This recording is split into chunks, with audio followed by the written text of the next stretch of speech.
दोस्तों चक दे इंडिया हर किसी ने देखी है और कोमल चौटाला से ऐसा कोई भी व्यक्ति ना जो उनको जानता ना हो। एक बार वो फिर रायपुर में, और अक्सर उनके घर रायपुर में ही है, अक्सर वो रायपुर आती रहती। बहुत बहुत स्वागत है आपका चित्रांशी मैम। थोड़ा सा कठिन सा नाम है तो हो जाता है, कोई बात नहीं, ताबिश जी हो जाता है। आपका भी काफी कठिन नाम है, मुझे भी 2-3 बार याद करना पड़ा आपका नाम। तो चलिए, एक्चुअली जब भी आपसे बात होती है तो वो चक दे इंडिया के जिक्र बिना खत्म होती ही नहीं है। तो 14 साल करीब हो गए उस फिल्म में, और वो 2007 और 2021 कितना फर्क खुद में महसूस करती हैं आप? काफी एक्चुअली, क्योंकि जब चक दे इंडिया रिलीज हुई थी तो मुझे याद है जब हमने शूटिंग शुरू करी थी 2006 में, तब मैंने 12वीं कक्षा के एग्जाम दिए हुए थे जी।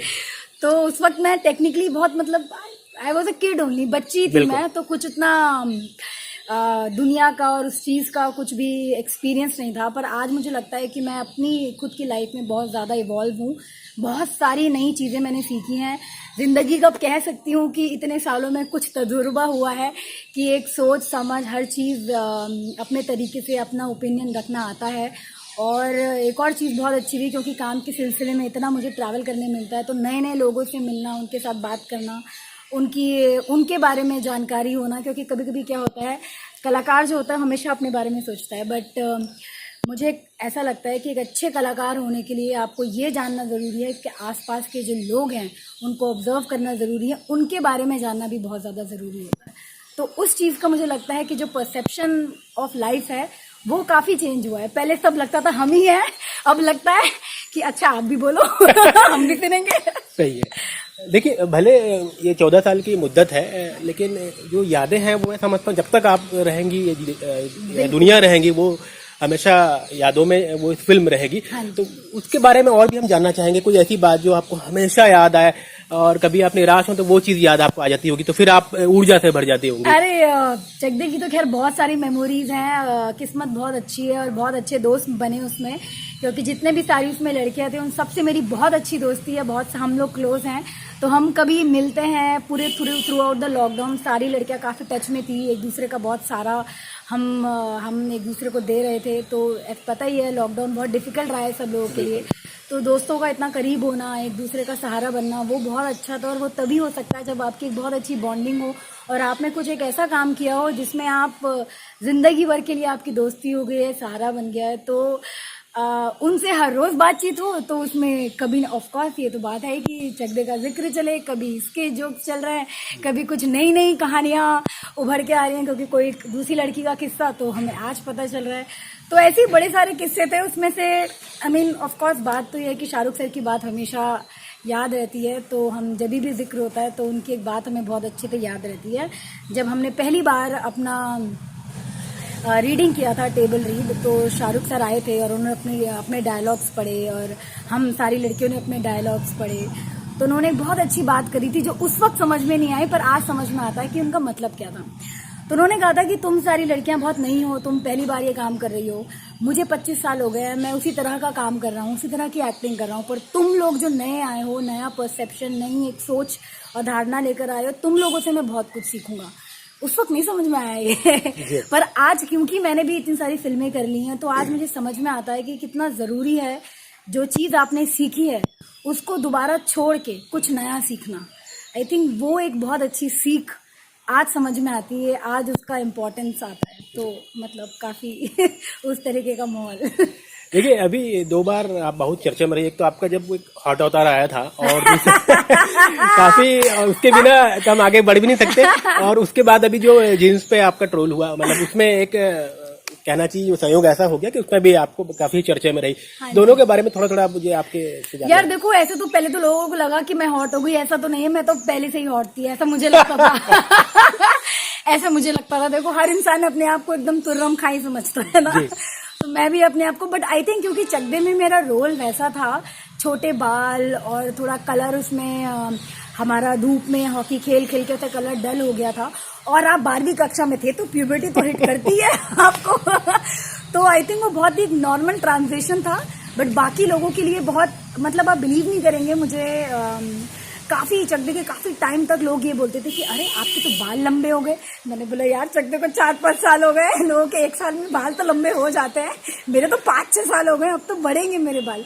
तो आई थिंक जो वो छवि थी उस किरदार की कोमल चौटाला की, वो लोगों के अंदर जहन में ऐसे बैठी है कि लोगों को सिर्फ वही दिखता है कि वही है, बट असली में तो मतलब हमारे भी बाल लंबे होते हैं। चलिए, जैसे अभी जीन्स की बात हो चल रही थी, मैंने बताया आपको हाँ कि जी, हाँ जी। उसका क्या आ रहा है पता नहीं, एक दिन मैं उठी तो मुझे बड़े सारे जर्नलिस्ट के फोन्स आ रहे हैं, मैसेजेस आ रहे हैं, और मैं सोच रही हूँ क्या हो गया है, आज मेरे इंस्टाग्राम में भी लोग टैग किए जा रहे हैं, और मैं सोच रही हूँ कि क्या हुआ है, जीन्स तो पहनी है, बहुत नॉर्मल चीज है ये तो। बट फिर सुनने में आया कि हमारे जो उत्तराखंड के सीएम हैं उन्होंने कुछ ऐसा बोल दिया, तो काफी लोगों ने उसका अलग तरीके से, और क्योंकि उनका नाम और मेरे पिताजी का नाम बिल्कुल सेम है, तो लोगों ने मुझे बहती हुई गंगा में मुझे भी लपेट लिया उसमें, और मैं भी लिपट गई। तो कोई बात नहीं है, तो होता रहता है बड़े बड़े शहरों में, छोटी बड़ी बात। अब जैसे 1.5 दशक आपको हो गए बॉलीवुड में, तो इसमें 2 चीजें हमेशा पूछी जाती है, जो आपसे भी हम पूछेंगे। जो नेपोटिज्म में हम जो सवाल होता है, उस पर आपका अनुभव क्या रहा है? आप 14 साल से हैं तो।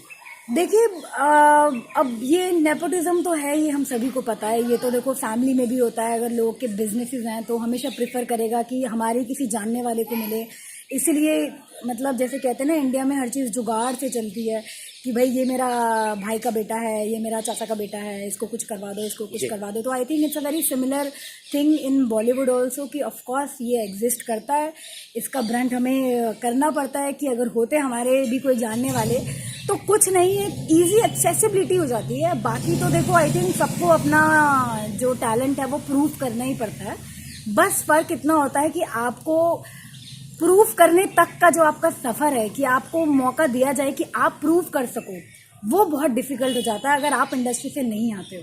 हालांकि जहाँ की जिसका कोई है जानने वाला, जिनको अच्छा लॉन्च पैड मिल रहा है, एटलीस्ट उनको एक बार नहीं, उनको कम से कम 5 से 6 बार मौके तो मिलेंगे प्रूव करने के लिए। यहाँ पे अगर आपने एक छोड़ा तो फिर बहुत मुश्किल है। तो बस उतना ही फर्क है आई थिंक, जो थोड़ा डिफिकल्ट होता है। अभी एक सवाल जो हमेशा वो भी पूछा जा रहा है, क्योंकि एक बॉलीवुड जो पिछले साल एक हादसा हुआ है, आप भी समझ रहे हो उस चीज को, अभी कल परसों ही सुशांत जी की पुण्यतिथि थी। हाँ जी, बिल्कुल। इसको आप किस नजरिए से सोचते हैं अभी, या किस एनालिसिस में आप पहुंची होंगी अब साल भर? मुझे मेरे हिसाब से जो लगता है, क्योंकि ये इतना शॉकिंग रहा सबके लिए, नॉट जस्ट इंडस्ट्री बट सभी लोगों के लिए, क्योंकि वो इतने यंग और वाइब्रेंट और इतने टैलेंटेड वो इंसान थे, और उन्होंने इतने कम समय में उन्होंने इतनी अचीवमेंट, मतलब इतनी अचीवमेंट्स थी उनकी, तो लोगों को समझ में नहीं आया कि ऐसे कैसे हो सकता है। I think it was difficult to digest for lot of people, for हम सभी के लिए, और ऑल्सो मुझे लगता है कि इसका ज़्यादा इम्पैक्ट इसीलिए भी हुआ क्योंकि हम सभी पेंडेमिक से गुजर रहे थे, सब अपने घरों में थे, वैसे ही सब इंडिविजुअल लेवल पे अपना खुद का एक बैटल मुझे लगता है लड़ रहे थे, क्योंकि सडनली आपका काम छूट गया, आपके पास फैमिली को चलाने का प्रेशर है, ऊपर से कुछ यंग अगर कोई ऐसा एक्टर जाता है जिसको आप एकदम देखते हैं कि अरे उन पे आपकी होप जुड़ गई कि अगर वो कर सकता है तो हम भी कर सकते हैं। तो मुझे लगता है कि बहुत सामूहिक एक जो ग्रीफ होता है ना, वो सबने फील किया, और क्योंकि हम ऐसे दौर से खुद गुजर रहे थे तो हमें वो बहुत ज़्यादा 10 फोल्ड में हमें फील हुआ है। अब मुझे लगता है कि आई थिंक मेंटल हेल्थ एक चीज़ है जो मानते भी हैं और नहीं भी मानते हैं, तो मुझे मतलब इसमें मैं कुछ 100% कुछ ऐसा बोल नहीं सकती हूँ कि किसी के सेंटिमेंट हर्ट हो, बिकॉज आज भी लोग बहुत क्लोजली उनसे जुड़े हुए हैं, उनसे एक कनेक्ट है, हमारा भी बहुत कनेक्ट है क्योंकि हम सेम इंडस्ट्री से आते हैं। तो मुझे ऐसा लगता है कि उस वक्त का जो दौर था और आज भी दौर है, ये अभी भी लोग एक्सेप्ट नहीं कर पाए हैं कि ऐसा क्यों कर सकते हैं, बट लाइफ है, जिंदगी में होते हैं। थे तो रॉबी विलियम भी थे जिनके पास इतना पैसा है, इतनी शोहरत उन्हें मिली हुई है, बट फिर भी इंडस्ट्री में गुरुदत्त साहब का भी नाम है एक, जो बिल्कुल बिल्कुल बिल्कुल बहुत सारे ऐसे बड़े बड़े कलाकार हुए हैं जिन्होंने ये अपनाया है, बहुत बड़े बड़े सिंगर्स हुए हैं, लेजेंड्स हुए हैं जिन्होंने ये किया है। तो आप नहीं कह सकते ना इसके बारे में, मतलब कुछ तो एक ऐसी चीज होगी जिनसे उनको इतना दुख होता है कि वो इस स्टेप को लेने में मजबूर हो जाते हैं। अभी क्या कुछ नया चल रहा है, क्या प्रोजेक्ट साइन कर रही हैं आप, उसके बारे में बताइए। देखिए, था तो एक्चुअली बड़ा कुछ बिफोर पेंडेमिक बड़ी सारी चीज़ें हो रही थी। 3 फिल्में मैं ऑलरेडी कर चुकी हूँ, 2 आना बाकी हैं। एक शॉर्ट फिल्म थी टिस्का चोपड़ा जी के साथ, जो उन्होंने डायरेक्ट भी करी थी, और अनुराग कश्यप ने उस फिल्म को एडिट भी किया है। तो वो शॉर्ट फिल्म आई थी, वो यूट्यूब में अवेलेबल है।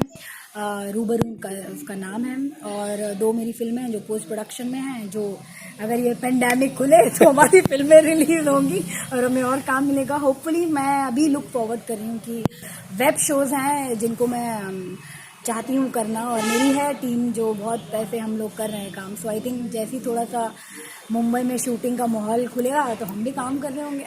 अक्सर ऐसा होता है कि लोगों की फिल्में आती हैं, कुछ चलती कुछ नहीं चलती हैं। आपकी तो पहली फिल्म इतनी चली, अब उसके बाद जो है एक और एक ब्लास्ट आप सोच रही हो जाए। बिल्कुल बिल्कुल तो वो भी एक उम्मीद होनी चाहिए। बिल्कुल बिल्कुल एब्सोल्युटली। देखो मुझे ऐसा लगता है हमारी इंडस्ट्री के जो सबसे बड़ा फायदा है ना, यहाँ पे रातों रात भले ही आपने 15 या 20 साल की मेहनत कर रहे हो, बट वो 15-20 साल की मेहनत आपको एक फिल्म दिखा सकती है।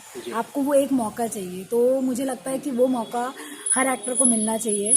हर जो नया एक्टर आता है, नया कलाकार आता है, उसको मिलना चाहिए। जो भी क्रिएटिव फील्ड से है, मैं हमेशा होप करती हूँ, जो दूसरों के लिए होप करती हूँ खुद के लिए भी करती हूँ, कि एक जो फ्राइडे आया था उसके बाद 1-2 और बहुत अच्छे फ्राइडे आए, अब एक और फ्राइडे आने के बाकी है, वो भी आ जाएगा। आपके इतने फॉलोअर्स हैं, और कुछ सवाल तो मैंने अपने भी पूछे। ये जो सवाल है वो फॉलोअर्स की तरफ से ही है कि पर्सनल लाइफ में आप क्या सोच रही हैं, क्या आपके प्लान है आगे?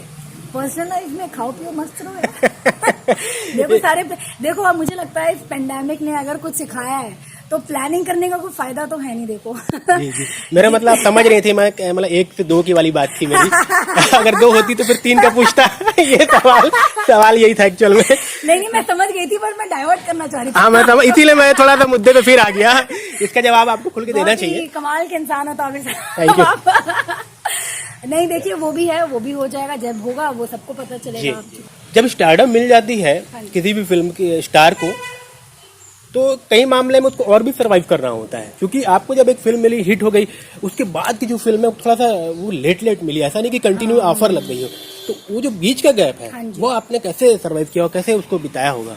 देखिए एक्चुअली मैं अगर अपने उससे कहूँगी एक्सपीरियंस है, तो मेरा एक्सपीरियंस बहुत अच्छा रहा। मेरी किस्मत बहुत अच्छी थी कि मुझे पहली फिल्म से बहुत अच्छा बड़ा लॉन्च मिला, क्योंकि मुझे इस लाइन में जाना नहीं था, तो मैंने इसकी तरफ बहुत ज़्यादा कुछ कभी सोचा नहीं, प्लानिंग नहीं करी, और हम बहुत यंग थे। आज मुझे लगता है कि आज की जो जनरेशन है उनके पास इंस्टाग्राम और सोशल मीडिया जैसे इतने प्लेटफॉर्म है कि उनको आज आने से पहले ही पता है कि उनको क्या करना है। बिल्कुल। उस वक्त ये कुछ नहीं था, उस वक्त आप अपने खुद के बॉस घर पे। जी। बट मुझे मैंने काफी बड़ी बड़ी फिल्में करी हैं। सोहम शाह की जो फिल्म थी लक, वो करी है।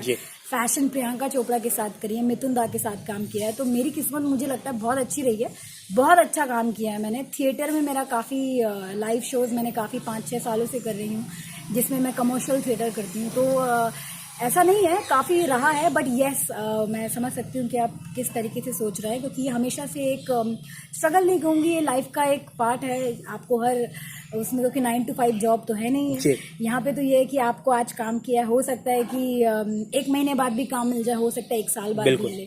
तो ये किस्मत और आपका कितना पेशेंस है आपके अंदर, और कितना आप जिंदगी को एक होपफुल तरीके से सोचते हो, वो बहुत मैटर करता है। आपने थिएटर का जिक्र कर दिया। अब जब थिएटर का कहीं जिक्र हो जाता है, मैं अपने आप को कहीं रोक नहीं सकता। थिएटर एक्चुअल में इंसान को खूब मांझता है, बहुत ज्यादा। तो इसका तो एक्सपीरियंस बताइए कि वाकई में थिएटर से कितना आर्टिस्ट कितना फायदा होता है, हर क्षेत्र में होता है, सिर्फ वो एक्टिंग में ही बल्कि वो बेहतर इंसान भी बन जाता है। बिल्कुल। तो वो आप अनुभव जरूर बताइए। ये तो आपने बिल्कुल, मतलब आपने सवाल में ही आपने जवाब दे दिया कि इंसान बेहतर हो जाता है, क्योंकि थिएटर में क्या है ना, क्योंकि कोई कैमरा नहीं है, आपके पास लाइव ऑडियंस है, लाइव आपको बता रहे हैं कि कहाँ कुछ मज़ा नहीं आया, कुछ मज़ा नहीं आया। क्योंकि थिएटर का जो एक मूल है वो बहुत सिंपल है कि आपको, जैसे लाइफ में आपको कुछ गड़बड़ होती है, पर वहीं आप ही को संभलना है और आप ही को संभालना भी है और आगे बढ़ते जाना है। वो थिएटर की मुझे लगता है सबसे बड़ी सीख होती है कि आप वहीं गलत करते हो, वहीं आप सीखते भी हो और खुद को संभालते भी हो, और आपको एकदम जमीन से जोड़ के रखता है, क्योंकि वो वहीं आपको सारी चीजें बता देगा कि आज आपका अच्छा हुआ, आज आपने अच्छा काम किया, आज अच्छा नहीं किया। बट आपके पास एक और मौका है कि आप अगले शो में आप कहाँ आपने गलती करी, आप सीखते हो, आगे बढ़ते हो, फिर वही चीज़ को इम्प्रूव करते हो। तो इवॉल्व होने के बहुत ज़्यादा अपॉर्चुनिटीज और चांसेस थिएटर में ज़रूर मिलता है आपको, कि अगर कोई इसको सुन रहा है और वो इंस्पायर होता है कि उसको भी एक्टिंग या क्रिएटिव फील्ड में जाना है, तो मैं उनको ज़रूर कहना चाहूँगी कि वो किसी भी इंस्टीट्यूट में अपने को ज़रूर डालें। नहीं कि आपको कुछ सीखना कि आपको एक्टिंग सीखनी है या आपको ये सब चीज़ें सीखनी है, वो तो आप सीखोगे ही। पर एक जो नेटवर्किंग होती है वो बहुत ज़्यादा मैटर करती है जब आप किसी पार्ट ऑफ इंस्टीट्यूट होते हो, जैसे एनएसडी हो गया, एफटीआई हो गया। अगर इसके आप वो हो, एलुमनाई हो या स्टूडेंट्स हो, आपके सीनियर्स बहुत अच्छा काम कर रहे हैं, जूनियर्स बहुत अच्छा काम कर रहे हैं, तो आपका जो लॉन्च होता है ना इंडस्ट्री में वो बहुत अच्छा हो जाता है, क्योंकि आप डायरेक्टर्स को भी जानते हो, राइटर्स को भी जानते हो, जो आगे जाके प्रोड्यूसर्स बनेंगे उनको भी जानते हो। तो अगर किसी को इस चीज़ से फ़ायदा होता है और किसी को एक्टिंग लाइन में जाना है तो मैं सजेस्ट करूँगी कि आप ऐसे इंस्टीट्यूट में ज़रूर जाइए। सीखेंगे तो सीखेंगे, नेटवर्किंग भी बड़ी अच्छी हो जाएगी आपका। कितनी अच्छी बात है कि महत्वपूर्ण सवाल तो मैंने पूछा ही नहीं था और क्या आपने जवाब दिया। बहुत खुश हूँ मैं, बहुत अच्छा लगा मुझे। बहुत बहुत धन्यवाद आपका। Thank you. Thank you so much, thank you so much. बहुत मज़ा आया मुझे आपसे बात करके।